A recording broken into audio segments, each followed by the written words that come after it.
Ang Pilipinas ngayon! Narito na ang pinakamainit na mga balita na nakalap sa bawat sulok ng bansa. Ihahatid sa bawat Pilipino saan man kayo sa mundo.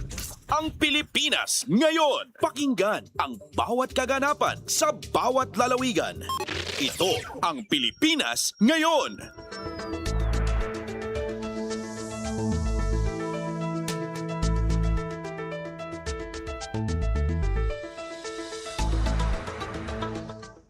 Magandang araw po sa ating mga tagapakinig. Welcome po ulit sa ating programang Ang Pilipinas Ngayon. Ito po ang inyong lingkod, Steph Vicente. Samahan niyo po ako sa kabuuan ng ating palatuntunan. Tulad po ng dati, mapakikinggan po ang ulat ng ating mga kapatid na himpilan sa probinsya, ang ating mga segmentong balitang negosyo at kalakalan at balitang sports, maging ang ilan sa mga pangunahing balita mula naman dito sa ating bansa. Yan po sa kabuuan ng ating palatuntunan, ang Pilipinas ngayon. Kumpleto, detalyadong balitaan, di papahuli sa mahahalagang kaganapan. Kamustahin ang inang bayan, ang Pilipinas ngayon. Bago ang bugso ng ating balitaan para sa araw na ito ay atin munang tatalakayin sa edisyong ito ng Ang Pilipinas Ngayon ang mga mahalagang reforma sa edukasyon na kamakailan lamang ay inaprubahan sa Kamara, mga panukalang naglalayong palakasin ang pamamahala sa sektor ng edukasyon, itaguyod ang kaalaman tungkol sa ating konstitusyon at palawakin ang suporta sa nutrisyon ng ating mga mag-aaral. Kaugnay ng lahat ng paksang ito ay kasama na natin ngayon sa linya ng ating komunikasyon si Pasig City Representative Roman Romulo na siya ring chairperson ng House Committee on Basic Education and Culture. Representative Romulo, welcome po sa Ang Pilipinas Ngayon. Si Steph Vicente po ulit ito ng Himpilang Radyo Pilipinas World Service. Yes, magandang hapon, Steph, at sa lahat ng nakikinig, nanonood po. Good afternoon po sa ating lahat. Maraming salamat po, Congressman, sa pagsama niyo po sa amin ngayong linggo, although it's a family day, pero kasama pa rin po namin kayo para maghatid po ng mahalagang impormasyon, partikular po sa sektor ng edukasyon. So yun nga po, no, tulad ng aking nabanggit kanina, no, kasi inaprubahan na po pala sa ikatlong pagbasa ng House of Representatives itong tatlong panukalang batas na may layunin po na palakasin ang sektor ng edukasyon dito sa bansa, which would include po House Bills 9358, 9377 at 9466. So unahin po muna natin itong House Bill 9358, no, kasi layunin po pala nito na amyendahan ang Republic Act number 9155 na kilala rin po na Governance of Basic Education Act of 2001. Congressman, gaano po kahalaga na maamyendahan po, no, yung nabanggit na batas na kumbaga ay magpapalakas pa po pala, no, sa pamamahala ng ating Department of Education o DepEd? Yes, Steph, sa totoo kasi, nung dumating yung ating K-12, at syempre habang dumadami rin yung ating mga paaralan sa iba-ibang probinsya, sa iba-ibang syudad, naging mahirap na para sa Department of Education na kung iisang probinsya, iisa lang yung schools divisions office niya doon. Kasi meron tayong mga probinsya na medyo yung land area niya malaki. So yung mga eskwelahan ng DepEd medyo scattered, kalat-kalat sa buong probinsya. Meron pang araw ay nandun sa mga island barangay. Dahil dito, sa kasalukuyang batas, iisa lang yung schools division superintendent, yung SDO na office. Dahil doon, ang hirap po para sa kanila na mabisita man lang, makita kung kamusta ang kalidad ng edukasyon, ano yung pangangailangan ng bawat mga paaralan dahil sa laki. Tapos meron naman po, kahit na maliit lang yung syudad, ang daming schools. So hindi talaga physically mabigyan ng tamang pansin kung iisa lang ang schools divisions office natin. Sa ilalim ng batas, panukalang batas na ito, binibigyan po natin ang DepEd ng authority na magdesisyon. Kung masyadong malaki yung sakop ng isang SDO, schools division office sa isang probinsya o isang syudad, pwede na ang DepEd, hindi na kailangan ng panibagong batas, pwede na ang DepEd magtayo ng pangalawa o pangatlo na SDO. Congressman, ano po kaya no yung magiging papel ng at least no ng DepEd regional offices sa ilalim po ng panukalang ito para nga po mas lalo pa pong mabigyan no ng mas malawak na kapangyarihan po ang DepEd. Ang ating mga regional offices po mananatiling pareho kasi ang regional offices natin, sila po yung magiging koneksyon sa central at sa bawat schools divisions office. Ang kailangan natin yung schools divisions office ang mabigyan ng DepEd ng authority na paramihin yon depende sa pangangailangan ng bawat probinsya, ng bawat syudad. Kaya sa ilalim ng panukalang batas na ito, yun po ang ginagawa natin, yung schools divisions offices ay pwedeng magdagdag ang Department of Education kung tingin nila ay administratively mas madali at mas madali sila makapagbigay ng tamang serbisyo sa mga bawat paaralan. Bukod dito po no kasi nabasa din po namin na ina-update din no nitong panukala yung batas upang umayon po sa governance framework ng Bangsamoro Autonomous Region in Muslim Mindanao o BARM. Gaano po kahalaga no under this House bill na maging inclusive po no particular sa mga kapatid po nating Muslim yung matatawag po na education governance. Yes, kasi sa totoo po no, yung ating BARM autonomous po, meron na siyang sariling pondo, pero alam rin natin ang totoo na maganda rin na dahil iisang bansa tayo ay masigurado natin na yung mga governance structures na ginagawa na ng Department of Education ay yun ay masigurado natin na mapayuhan natin, mabigyan ng gabay yung ating mga kapatid sa BARM region. Bukod po dito sa House Bill 9358 ay isa rin no sa mga inaprubahan itong House Bill 9377 na kilala rin bilang Constitutional Education Act. Of course, given the name po no ng panukalang batas na ito ay layon po nitong itaguyod ang kaalaman po no pagdating sa ating konstitusyon. Bakit po na kasi nabasa din namin no na ito i-integrate na ito simula pa lang sa elementary level no. So bakit gaano po kahalaga na sa murang edad pa lang po no ng ating mga mag-aaral ay bigyan na po kagad sila ng edukasyon patungkol po sa ating konstitusyon? Steph, sa totoo, tama lahat ng binanggit mo. Yan talaga ang layunin ng panukalang batas na ito. Kasi naniniwala tayo na napaka-importante po na ang bawat mamamayan from bata pa lamang, alam po niya yung karapatan niya bilang isang Pilipino. Alam po niya na ito yung mga karapatan niya sa ilalim ng ating saligang batas o konstitusyon. At gusto rin natin masigurado na sa batang edad pa lamang, alam ng bawat Pilipino yung karapatan hindi lang ng individual, pero ng ating bansa. Halimbawa, yung West Philippine Sea ay kailangan alam rin po ng mga batang Pilipino na kung ano yung karapatan natin at bakit natin pinaglalaban po ito. Kaya yung sense of civic duty, yung sense of patriotism, sense of being a Filipino, gusto po natin agad-agad, bata pa lamang, ay masigurado natin alam ng bawat Pilipino kung ano yung karapatan niya at ng ating bansa.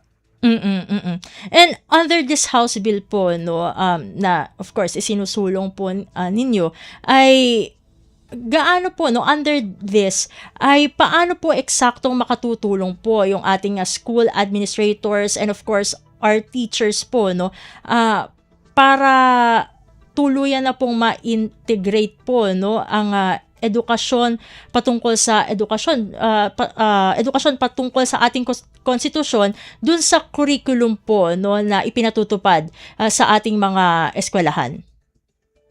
Alam mo, Steph, simula pa lang naman ng grade 1, meron ng mga subject katulad ng araling panlipunan, good manners and right conduct o yung GMRC, may history, all the way naman po yan, meron iba-iba. Civica, meron yan sa bawat baitang. Ang gusto lang po natin, age appropriate. Example po, pag grade 1, hindi naman natin pwedeng turuan ng mga konsepto na masyadong mabibigat. Kailangan po talaga dyan, unang-una ay maturuan po yung ating mga mag-aaral nung sariling disiplina sa sarili kasi yan ang isa sa pinaka-importanting bagay. Kunyari, meron tayong disiplina, alam natin na meron tayong karapatan, pero may karapatan rin ang ating mga kapwa Pilipino. Diyan makita natin yan sa GMRC, pwedeng ma-integrate o kaya sa araling panlipunan habang paakyat. At syempre, habang umaakyat until dumating ng junior high school, senior high school, ay meron ng pwedeng ma-discuss dyan tungkol kunyari sa Bill of Rights, yung karapatan ng due process, para mulat kaagad yung ating mga mag-aaral na yung mga karapatan niya bilang individual. At syempre, mahalaga po yung usapin ng West Philippine Sea. Kailangan naiintindihan po ng bawat Pilipino, bata pa lamang, kung bakit natin pinaglalaban yung West Philippine Sea. Under this proposed law po ba ay magkakaroon po kaya ng at least mga pagsasanay po sa ating kaguruan upang mas, kasi tulad po ng inyong nabanggit na dapat ay kung saan po appropriate based on grade levels, kung nasa high school man itong ating mga estudyante, dapat yung appropriate lang yung ituturo muna sa kanila hanggang dun sa maturuan na sila ng mga complex, no, katulad nga po dun sa ating Bill of Rights. So magkakaroon po kaya ng training yung ating mga teachers para at least po ay masanay po sila na kumbaga ay tama po, no, nasa tamang grade level o ang kanila pong ituturo mula sa ating constitution po.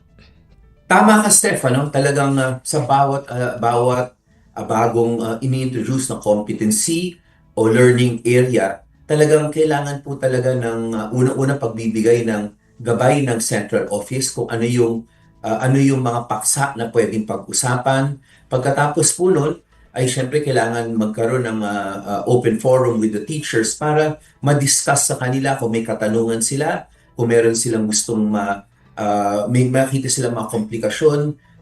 Talagang dapat po dumaan sa tamang konsultasyon at tamang pagbibigay ng gabay para yung mga teachers natin ay maayos at hindi mahirapan yung kanilang pagturo nito. Meron naman tayo, alam mo Steph, meron naman tayo yung mga tinatawag na LAC, yung mga kung saan nakikita yung mga guro natin, I think once every 2 weeks, isang oras para ma-discuss yung iba-ibang bagay sa kanilang mga paaralan. Pwedeng doon mapag-usapan or pwedeng kahit online kasi alam naman natin yung mga guro natin ay very busy rin, ang dami rin nilang ginagawa. Kamusta naman po yung consultation with other stakeholders aside from the teachers po, no, regarding this proposed law? Well, sa ngayon, panukalang batas pa lang po siya. So sa totoo, pag naging batas siya, bago ma-implement ng DepEd yan, dyan magaganap po yung mga mas malawak na konsultasyon sa stakeholders. Sa ngayon po, bilang panukalang batas sa committee at syempre no sa plenaryo, nandiyan po yung iba-ibang teacher groups na ambitahan po dyan, yung iba-ibang education stakeholders. Pero alam rin natin na the moment maging batas siya at i-implement ng DepEd yan, dapat mas malawak pa yung kanilang ibibigay na pagbigay ng gabay sa pag-implement po nito. At isa pa po dun sa mga panukalang batas na related po sa ating education sector na inaprubahan sa ikatlong pagbasa dyan nga po sa House of Representatives. Ito nga pong House Bill 9466 na layon pong mapalawak pa yung ating national feeding program. Matanong ko lamang po, Congressman, ano po ba yung mga pangunahing pagbabago, no, sa naturang programa under this proposed law? Yes. Steph, ngayon kasi alam natin tawag sa kanya National Feeding Program. Una, pati yung title, pinalitan na natin, National Nutrition Program na po yan. Kasalukuyan po, ang binibigyan po ng tulong ay yung mga undernourished students natin na nasa daycare, Mm-mm. at yung mga nasa key stage 1, yung grades 1 to 3, yung 4 to 12 po. Sa ibang paaralan, meron na rin po yan ng mga pagbibigay ng sigurado para ma-nourish sila. At ngayon po, 120 days lang. Sa ilalim po ng panukalang batas na ito, ang coverage po niya, lahat ng undernourished, 5 years old and below, lahat ng estudyante from K to 3, hindi na titingnan, lahat po sila, universal na pong application. Mm-mm. Pagdating ng grades 4 to 12, lahat po ng estudyante na undernourished. Dati 120 days, ngayon gagawin ng 200 days of 45 meals ang ibibigay.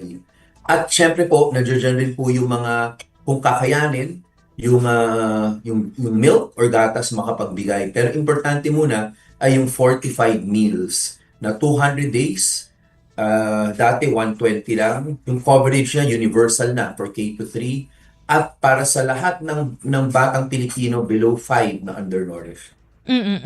And under this proposed law po pala ay masasama na po yung ating mga lokal na magsasaka at ang mga isda dito sa food procurement system. Ano po yung magiging eksaktong papel na kanila pong gagampanan under House Bill number 9466?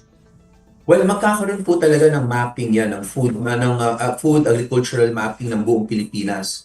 Doon sa mga lugar na meron mga local products na pwedeng gamitin doon sa 45 meals, yun po ang unang, doon muna po magsosource nung pagkuha po ng pagkain para sa 45 meals. So, ang unang step dyan, pag nalagpasan po ito, ay magkakaroon talaga ng mapping ng buong Pilipinas kung saan may sources tayo ng mga iba-ibang mga pagkain na parte ng 45 meals. Again po, Steph, hindi mangyayari ito sa bawat reyon kasi kung ganun, hindi naman kakayanin.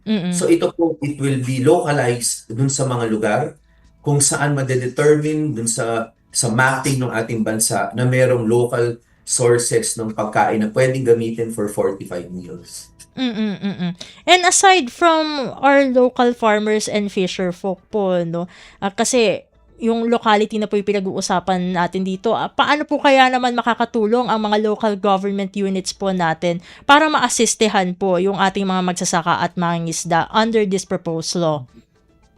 Actually, Steph, ngayon pa lang, sa totoo, sa kasalukuyan na batas, napakalaki ng tulong ng ating mga LGU. Sa totoo, itong mga naisipan yung pag-source sa local na mga suppliers. Sa totoo, may mga rehiyon na rin tayo, may mga probinsya, may mga syudad sa probinsya na ginagawa na po ito sa totoo lang. So, ang gusto lang po natin ma-institutionalize siya kasi nakita natin, hindi lang naman makakatulong sa kalusugan ng bawat mag-aaral natin, pero makakatulong rin dun sa pangkabuhayan ng ating mga local fisher folk at mga agricultural farmers. Siguro po itong susunod ko pong katanungan ay isa po sa mga dapat mabigyang diin para lang po ma-instill sa ating general public po, paano nga ba talaga nakatutulong ang wastong nutrisyon sa overall performance ng ating mga estudyante kapag po sila ay nasa paaralan?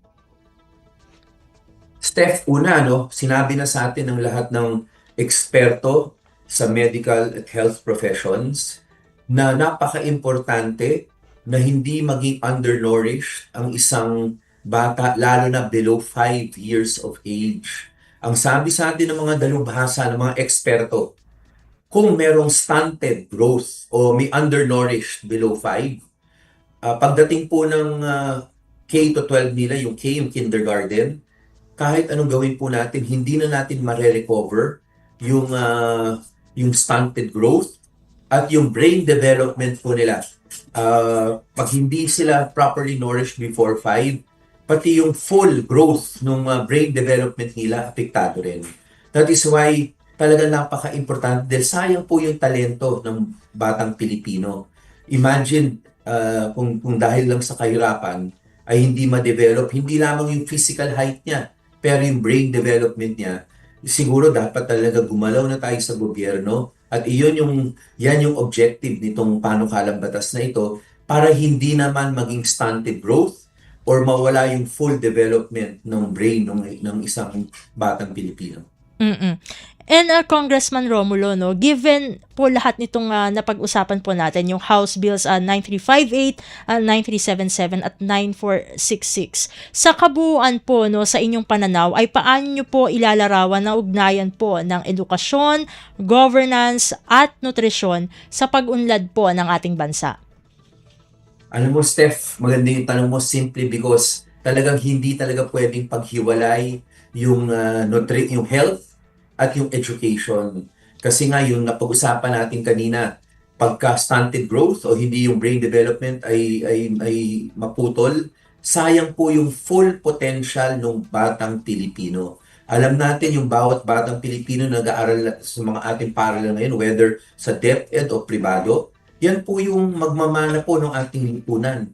Sa hinaharap po, sila yung magiging catalyst ng growth ng ating bansa. Kung hindi natin maalagaan yung health, yung education po nila, anong mangyayari sa ating bansa? Kaya talagang napakatama po na ngayon ay may mga reforms na ginagawa. Sinisigurado natin na yung nutrition ng mga bawat mag-aaral kahit wala pa sa school age ay pinapangalagaan ng gobyerno at tinutulungan po ang ating mga pamilya. Kasi sa konstitusyon natin, Steph, maliwanag naman, di ba? May prinsipyo ng parents patriae kung saan ang gobyerno ang tumatayo talagang pangalawang magulang ng ating mga batang Pilipino. Bago ko po kayo pakawalan, Congressman Romulo, ay syempre po inaprubahan na nga po sa ikatlong pagbasa, no, itong tatlong panukalang batas na ito. What's next po? No? Ano pa po yung dapat nating abangan regarding these proposed laws? Yung sa nutrition po, no, alam ko na nasa second reading na ata sa Senado. So hopefully ay maihabol po nila para maipasa natin. Kasi pag naging batas siya, meron pa rin may mga spade work na kailangan gawin po dyan eh. Di ba? Kailangan ihanda natin yung education and health stakeholders. Kailangan magkaroon ng mapping ng Pilipinas kung saan pwede mag-source ng ating mga local products. So yan po at hinuhope natin bago matapos ang taon na ito ay maipasa ng ating Senado yung panukalang batas dito sa National Nutrition Program. Yung tungkol naman po, mahalaga rin kasi po yung tungkol sa pagdagdag o pagbibigay ng authority sa DepEd na magdagdag ng mga SDO. Sa pagkaalam ko po, for second or third reading na rin ng Senado yan. So medyo malapit-lapit na rin po tayo doon.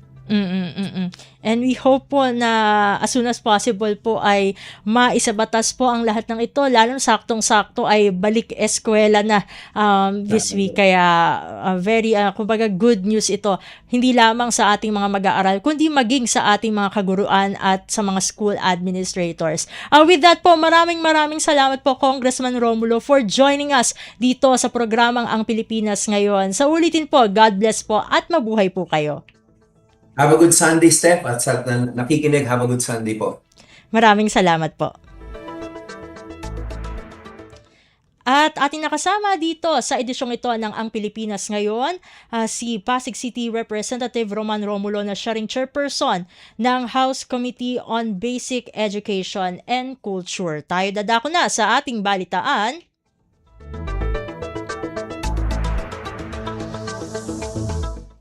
Sa mahalagang balita, hinimok ni Pangulong Ferdinand R. Marcos Jr. ang mga bagong nagtapos ng kursong abogasya sa Iloilo City na panatilihin ang katatagan at katapatan sa mga prinsipyong naging gabay nila sa pagpili ng kanilang propesyon. Sa kanyang talumpati sa ikatlong commencement exercises ng College of Law ng West Visayas State University, binigyang diin ng Pangulo ang kahalagahan ng integridad o integridad, katarungan at katotohanan sa pagsasagawa ng tungkulin bilang abogado. Ayon sa Pangulo, dapat manaig ang prinsipyo kaysa kaginhawahan, katotohanan kaysa kasinungalingan at paglilingkod kaysa pansariling interes upang makatulong sa pagbuo ng isang makatarungang lipunan. Ipinahayag din niya ang pag-asang makita ang mga nagtapos na maging ganap na miyembro ng Philippine Bar sa hinaharap. Dumalo rin sa okasyon si First Lady Liza Araneta Marcos kasama ang iba pang opisyal ng pamahalaan habang pinangunahan din ng Pangulo ang inaugurasyon ng bagong gusali ng College of Law ng Universidad. Binigyang diin niya ang mahalagang papel ng mga abogado sa pagtatanggol sa karapatan lalo na ng mga mahihirap at nasa laylayan kasabay ng pag-alala sa naging kasabihan ni dating Pangulong Ramon Magsaysay tungkol sa mas malaking proteksyon sa batas para sa kapos sa buhay. Sa huli, hinikayat ng Pangulo ang mga bagong abogado na makibahagi sa paghubog ng bagong Pilipinas kung saan umiiral ang batas na ipagkakaloob ang katarungan sa lahat at naitataguyod ang dignidad ng bawat mamamayan. Pasada ng mga balita mula sa Pilipinas para sa mga Pilipino saan man sa mundo. Ang Pilipinas ngayon. Samantala, naglaan ang pamahalaan na mahigit 1.30 trilyong piso para sa sektor ng edukasyon ngayong taon. Yan ay ayon mismo kay Pangulong Ferdinand R. Marcos Jr. Inihayag ito ng Pangulo sa ginanap na ikatatlong commencement exercises ng West Visayas State University College of Law sa Iloilo City kung saan binigyang diin niya ang kahalagahan ng patuloy na pamumuhunan sa edukasyon. Ayon sa Pangulo, nakasalalay sa kalidad ng mga lingkod nito ang lakas ng sistema ng hustisya kaya patuloy ang pagsuporta ng administrasyon sa edukasyon at mga reformang institusyonal. Dagdag pa niya, ang malaking pondo para sa edukasyon ay patuloy o patunay ng paniniwala ng pamahalaan na nagsisimula ang kaunlaran ng bansa sa pagbibigay lakas sa mamamayan. Dumalo rin sa nasabing okasyon si First Lady Liza Araneta Marcos at iba pang matataas na opisyal ng gobyerno. Pinangunahan din, tulad ng ating nabanggit kanina, ng Pangulo ang pagbubukas ng bagong gusali ng College of Law na inaasahang magpapahusay sa pagsasanay ng mga susunod na abogado. Sa tulong ng pondo, target ng pamahalaan na makapag-hire ng mas maraming guro, mapalakas ang learning recovery, mapalawak ang feeding programs at makapagpatayo pa ng karagdagang silid-aralan sa buong bansa. Kumpleto, detalyadong balitaan, di papahuli sa mahahalagang kaganapan. Kamustahin ang inang bayan, ang Pilipinas ngayon. Sa iba pang mga balita, iniulat ng Malacanang na mahigit 25,000 Pilipino na ang napagsilbihan ng bagong urgent care and ambulatory services o bukas centers sa Eastern Visayas. Bahagi ang mga sentrong ito ng programa ng pamahalaan upang magbigay ng libreng serbisyong medikal sa mga pasyenteng nangangailangan ng agarang atensyon ngunit hindi kailangang makonfine sa ospital. Kabilang sa mga serbisyong iniaalok ay libreng konsultasyon, laboratory test, x-ray at mga gamot. Ayon kay Communications Undersecretary at Palace Press Officer Attorney Claire Castro, prioridad ni Pangulong Ferdinand R. Marcos Jr. ang pagpapalawak ng access sa serbisyong pangkalusugan para sa mga Pilipino. Sa kasalukuyan, may 3 bukas centers na gumagana na sa rehiyon na matatagpuan sa Catarman sa Northern Samar at sa Tolosa at Villaba sa Leyte na pinangangasiwaan ng Department of Health sa pamamagitan ng Eastern Visayas Medical Center. Dagdag pa ni Undersecretary Castro, patuloy na dinadayo ng mga mamamayan ang mga pasilidad na ito para sa agarang serbisyong medikal kung saan nangunguna ang mental health services, hypertension management at maternal at child health care. Bukod dito, bigyang diin din ang iba pang mga programang pangkalusugan ng gobyerno tulad ng zero balance billing at pinalawak na benepisyo ng PhilHealth na ayon sa paunang datos ay nakapagsilbi na sa mahigit 37,000 pasyente na may kabuuang gastusin na umaabot ng halos 1.49 na bilyong piso. Pasada ng mga balita mula sa Pilipinas para sa mga Pilipino saan man sa mundo. Ang Pilipinas ngayon. Samantala, naglabas naman ang Department of Labor and Employment o DOLE ng labor advisory nito na nagtatakda ng tamang pasahod para sa regular holidays sa Hunyo 12 na araw ng kalayaan. Ayon sa DOLE, ang mga empleyadong hindi papasok sa trabaho sa naturang regular holiday ay dapat makatanggap ng 100% ng kanilang sahod basta't nakapasok o nasa bayad na leave sila sa araw bago ang holiday. Samantala, ang mga papasok sa trabaho sa Hunyo 12 ay dapat bayaran ng katumbas na 200% ng kanilang arawang sahod para sa unang 8 oras ng trabaho. May karagdagang 30% bayad para sa overtime work. Kung ang regular holiday ay tumapat sa itinakdang rest day ng empleyado, may dagdag pang 30% sa holiday pay. Mas mataas din ang overtime pay para sa mga magtatrabaho ng lampas 8 oras sa ganitong sitwasyon. Kasabay ng pagdiriwang ng ika-128 taon ng kalayaan ng Pilipinas ay magsasagawa rin ng kalayaan job fair ang DOLE sa iba't ibang bahagi ng bansa na handog para sa ating mga kababayang job seekers. Kumpleto, detalyadong balitaan, di papahuli sa mahahalagang kaganapan. Kamustahin ang inang bayan, ang Pilipinas ngayon. Sa iba pang mga balita, 2.7 milyong overseas Filipino workers o OFWs na i-deploy noong taong 2025. Proteksyon sa trabaho abroad, pinalalakas pa ng Department of Migrant Workers o DMW. Ang detalye ihahatid sa atin ni Jared Moreno ng Radyo Magazine. Dahil sa patuloy na pagtaas ng bilang ng mga Pilipinong nagtatrabaho abroad, mas pinalalakas ng Department of Migrant Workers ang proteksyon laban sa illegal recruitment, contract switching at iba pang anyo ng pang-aabuso.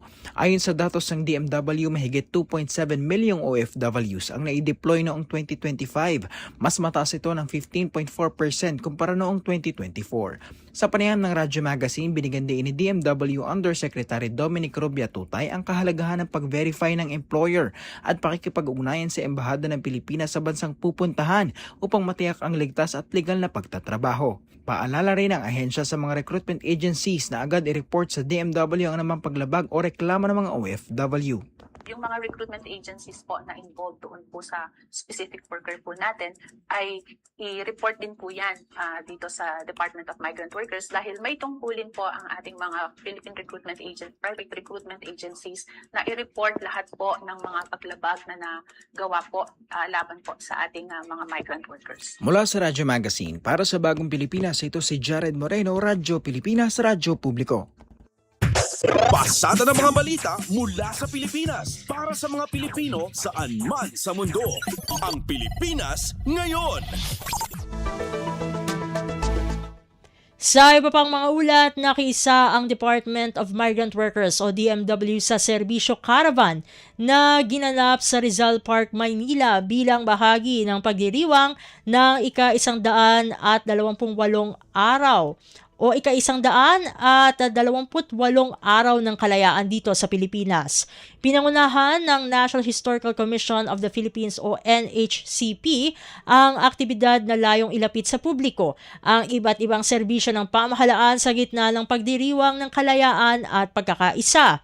Sa caravan, inilapit ng DMW sa mga overseas Filipino worker o OFW at kanilang pamilya ang mga programa nito kabilang ang reintegration services, impormasyon tungkol sa OFW hospital at mga programang nakatuon sa kaalaman, kalinga at kabuhayan. Ayon sa DMW, layunin ng mga programa na matulungan ang mga OFW sa kanilang maayos at ligtas na pagbabalik at muling pagsisimula sa bansa.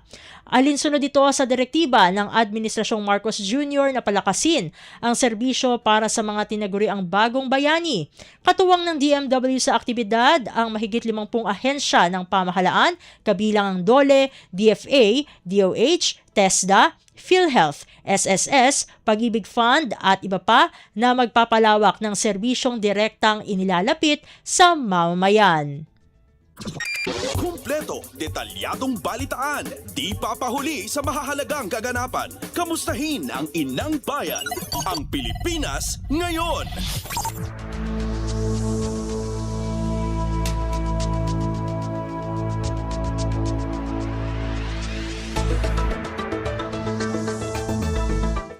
Samantala, Bangko Sentral ng Pilipinas o BSP patuloy na imo-monitor ang inflation data bago ang nakatakdang pulong ngayong Hunyo.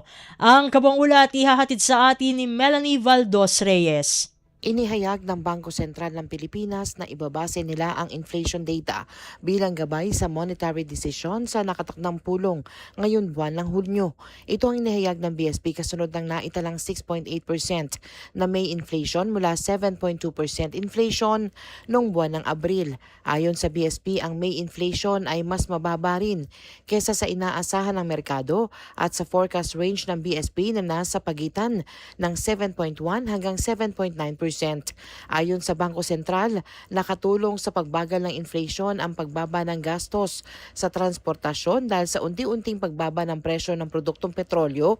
Nakatulong din ang mas murang presyo ng ilang pangunahing pagkain lalo na ang bigas. Muling susuriin ng BSP ang kalagayan ng ekonomiya gamit ang pinakababagong datos kabilang ang Consumer Price Index para sa May 2026, first quarter GDP growth, macroeconomic outlook na maaaring makaapekto sa inflation at paglago ng ekonomiya. Gayunman, sinabi ng BSP na patuloy nitong binabantayan ang mabilis na pagbabago ng sitwasyon sa Middle East dahil maaari itong makaapekto sa presyo ng langis at iba pang mahalagang produkto. Para sa Bagong Pilipinas, Melanie Valdos Reyes, Radyo Pilipinas, Radyo Publiko. Pasada ng mga balita mula sa Pilipinas para sa mga Pilipino saan man sa mundo. Ang Pilipinas ngayon.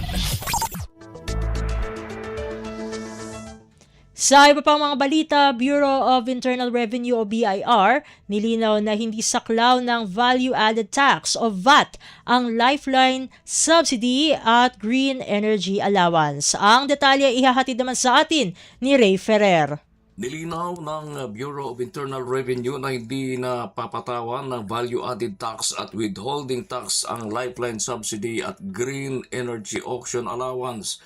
Ito ay matapos ilabas ng ahensya ang Revenue Memorandum Circular No. 60-2026 na naglilinaw na ang dalawang singil ay mga government-mandated charges o pass-through collections at hindi bahagi nakita ng mga distribution utility at electric cooperatives. Ayon kay BIR Commissioner Charlito Martin Mendoza, nagsisilbi lamang na taga-kolekta ang mga distribution utility at electric cooperative kahit hindi dapat patawan ng VAT at withholding tax ang naturang mga koleksyon.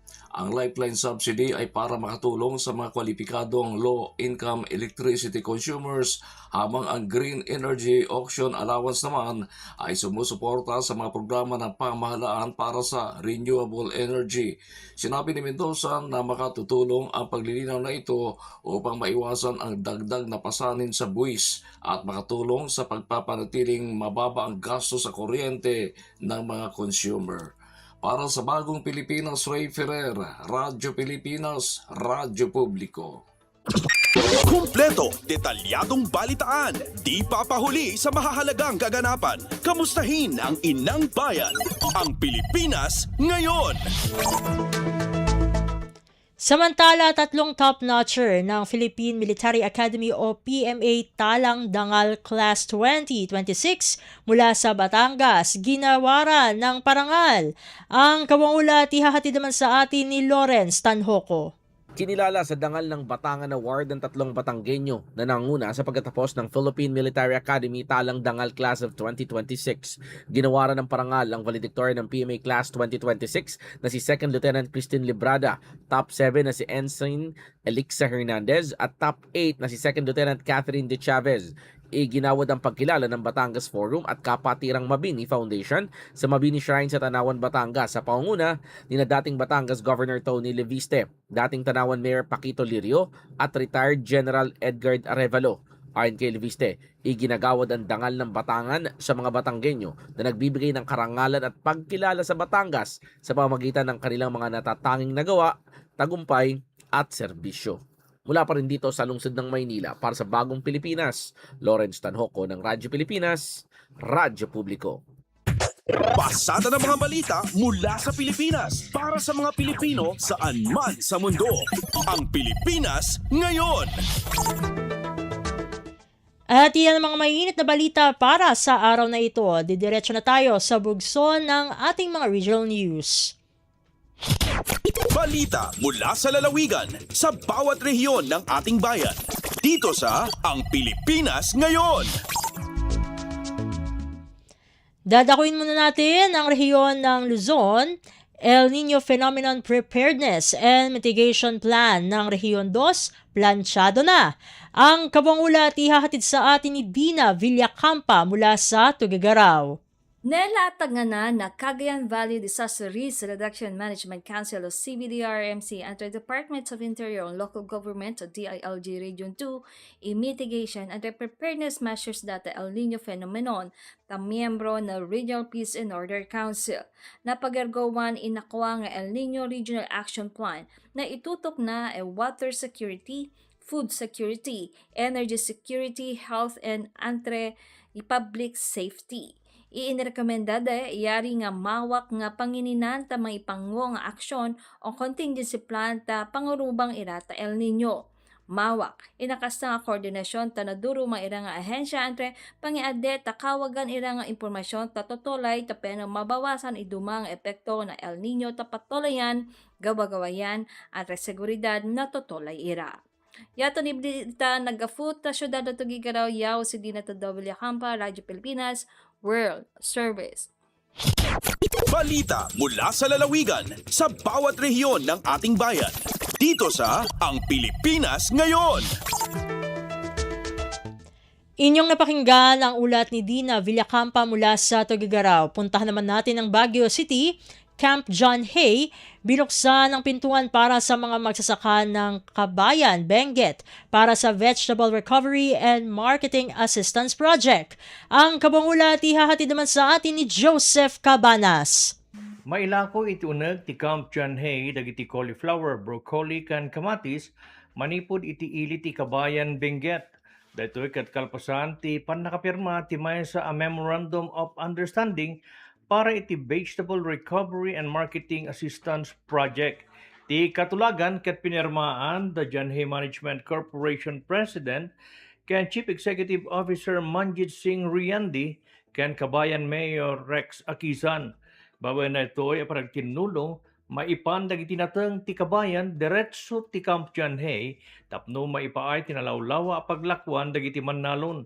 Sagudayan ti MOU ti panangipaay ti Camp John Hay kadagiti temporaryo a pwesto a pagilakwan kadagiti nateng kastamaten a suportaran dagiti aktibidad a mayan natup iti panagsubot, panagurnos ken panakaiwaras dagiti naapit a produkto.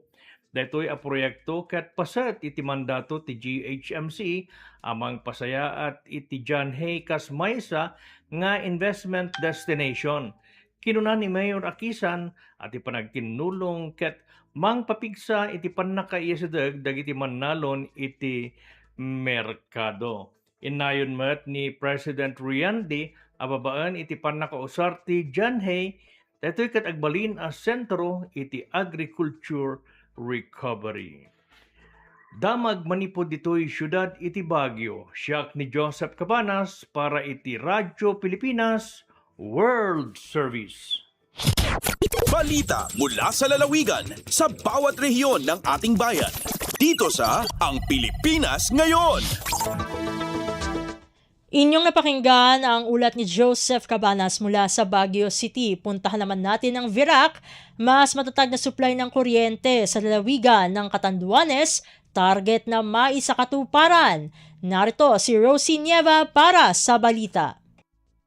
Personal na nakipag-ulay si Catanduanes Congressman Leo Rodriguez sa pamunuan kan Fiselco nganing tukaron ang pag-abot kan mga generator set gikan sa Isla Dagyab Energy Corporation sa ilarom kan Emergency Power Supply Agreement 2 sigon sa Fiselco. Duwa na sa siyam na generator set ang nagabot sa probinsya, asin piglalauman na masunod na ang natatadang 7 nganing maparikasan sa indang pagkomisyon sa ilarom kan EPSA 2. Biglalauman na makapagsusupply ang Isla Dagyab ning 8 megawatts ning kuryente. Mientras tanto nagtrayong puman ang SC Mega World sa bidding kang National Power Corporation para sa dagdag na 5 megawatts gamit ang mga generator set kan Suweco na nasa isla na.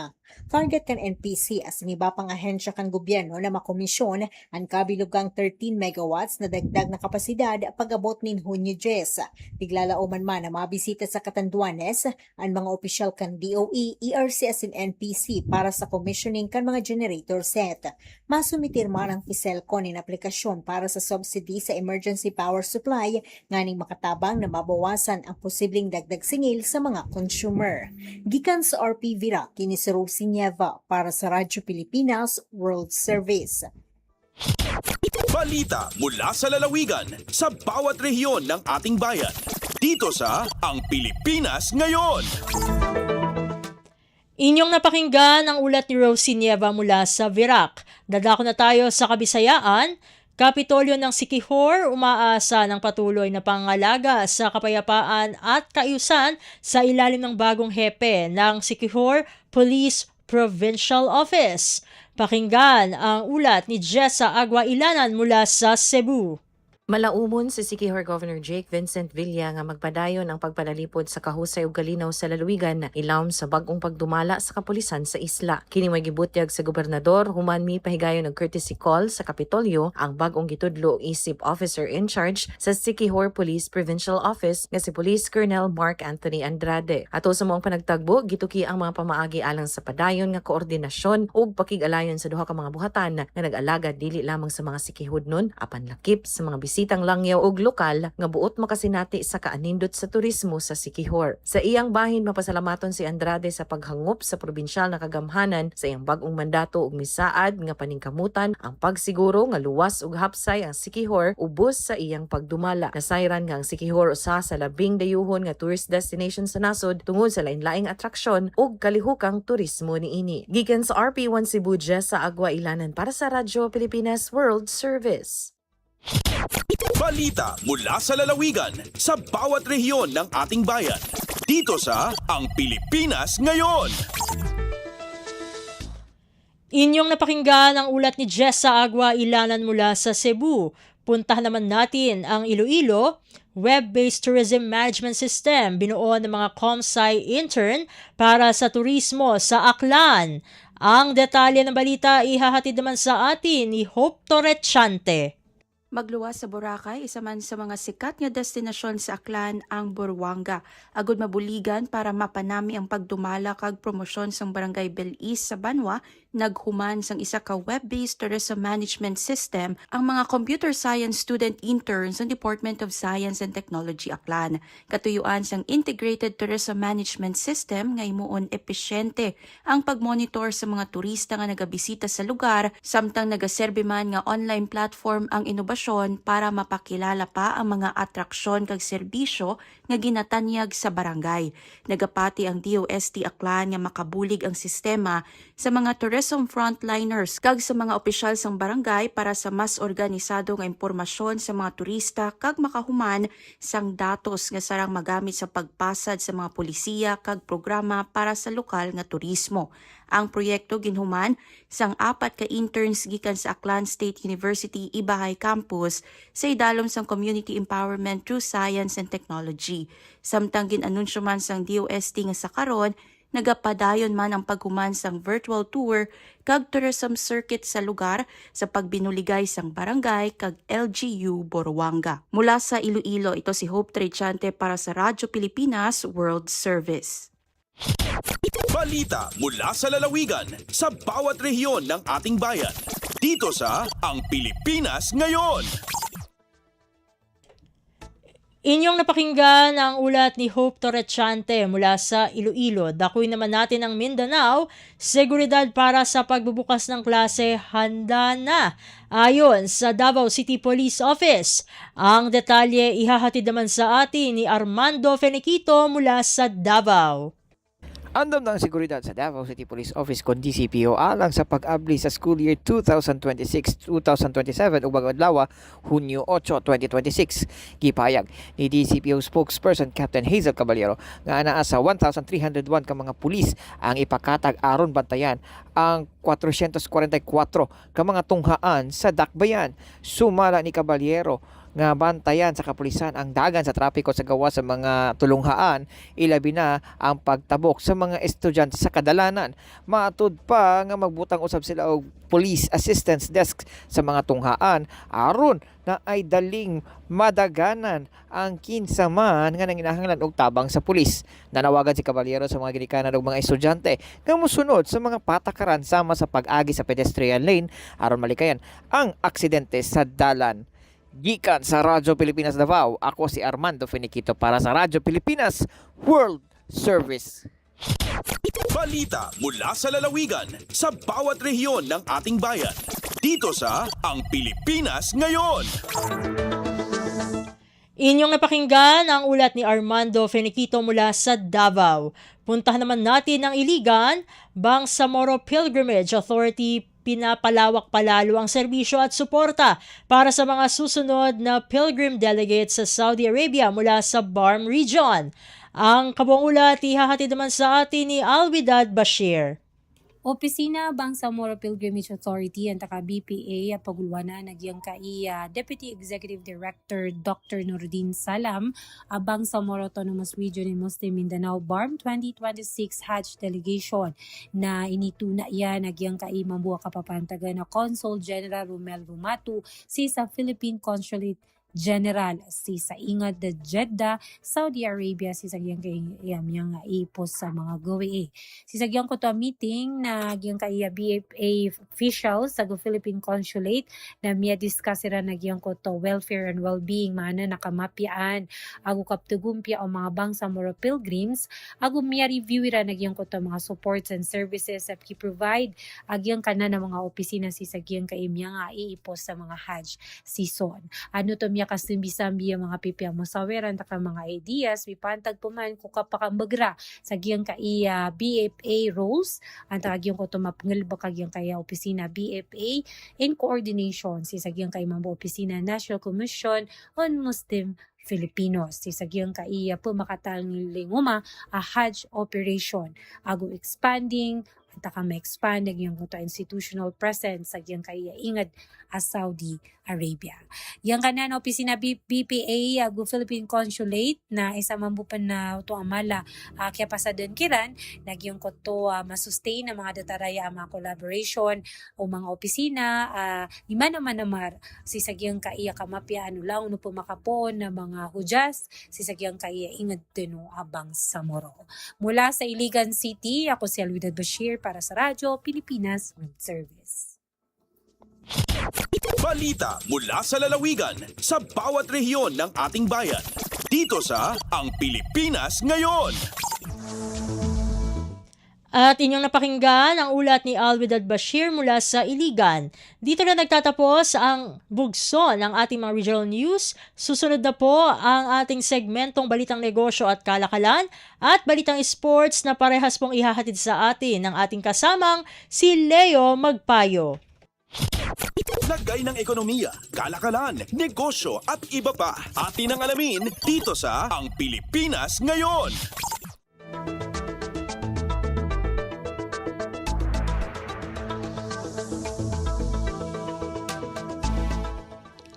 At narito na po ang Balitang Negosyo at Kalakalan. Nagpasiklab ng market rally ang mga mas mabagal sa inaasahang inflation noong Mayo pero babala ng mga ekonomista hindi pa tapos ang laban ng Pilipinas kontra mataas na presyo. Bumagal sa 6.8% ang inflation mula 7.2% noong Abril, mas mababa sa forecast ng merkado at sa projection ng Bangko Sentral ng Pilipinas.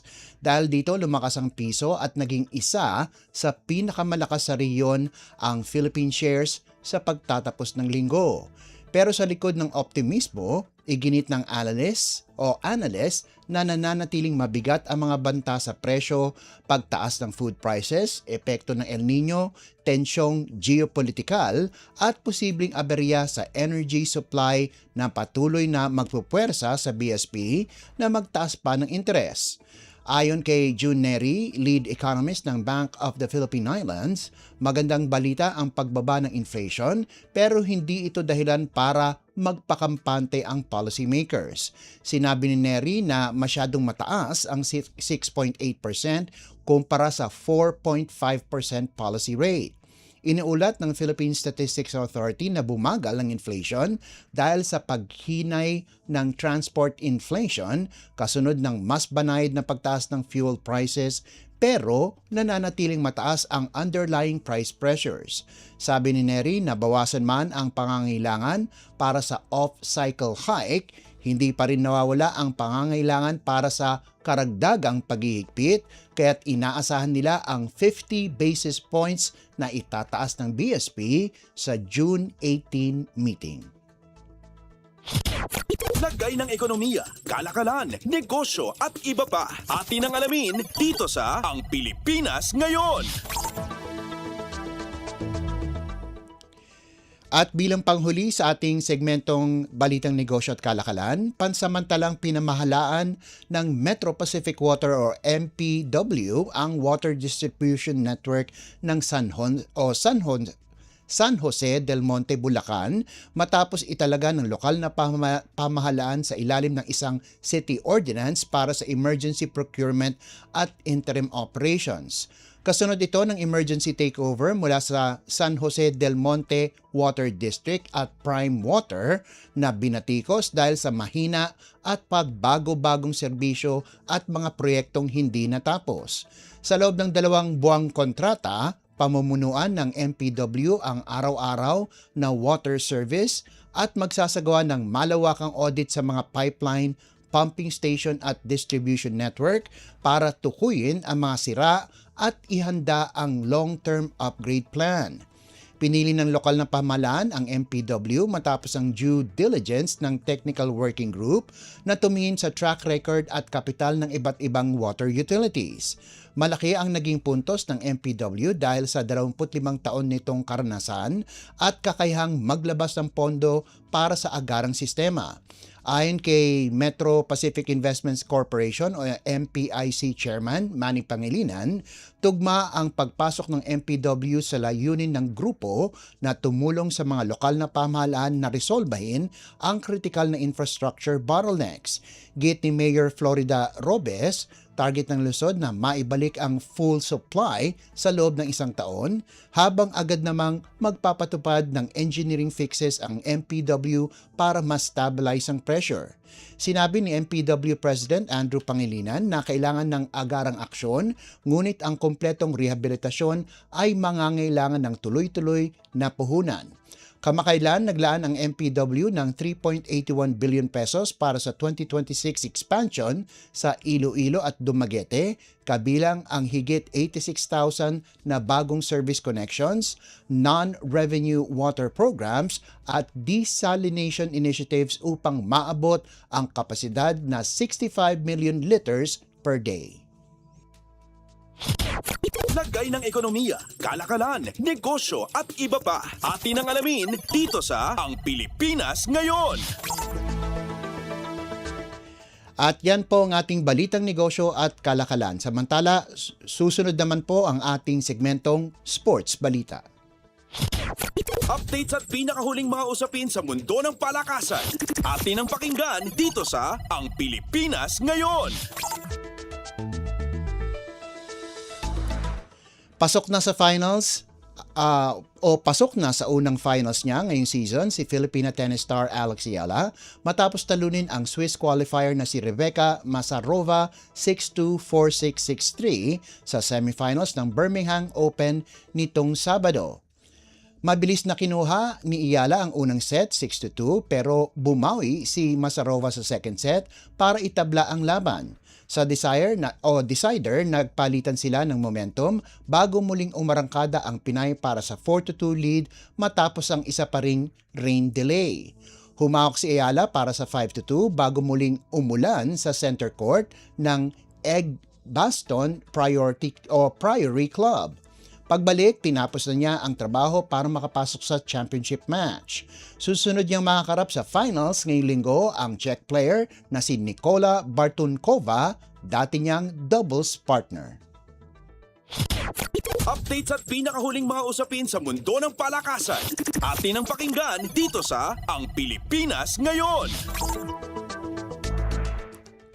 At bilang pangwakas sa ating segmentong sports balita, matamis ang simula ng kampanya ng Alas Pilipinas Women sa 2026 AVC Women's Cup matapos nilang durugin ang Uzbekistan 25-16, 25-12, 25-14 sa pagbubukas ng Pool A sa Candon City Arena.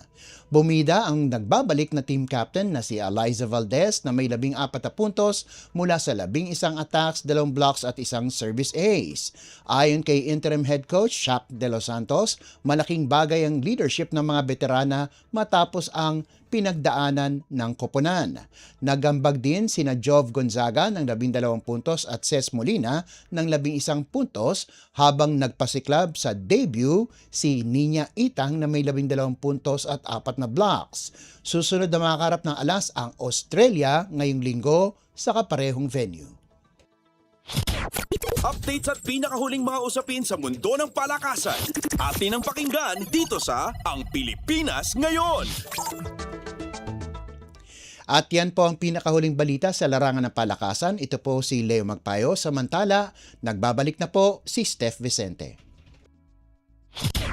Updates at pinakahuling mga usapin sa mundo ng palakasan.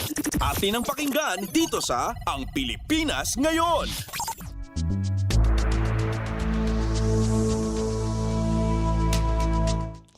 At inyong napakinggan ang ating mga segmentong Balitang Negosyo at Kalakalan at Balitang Esports na inihatid sa atin ng ating kasamang si Leo Magpayo.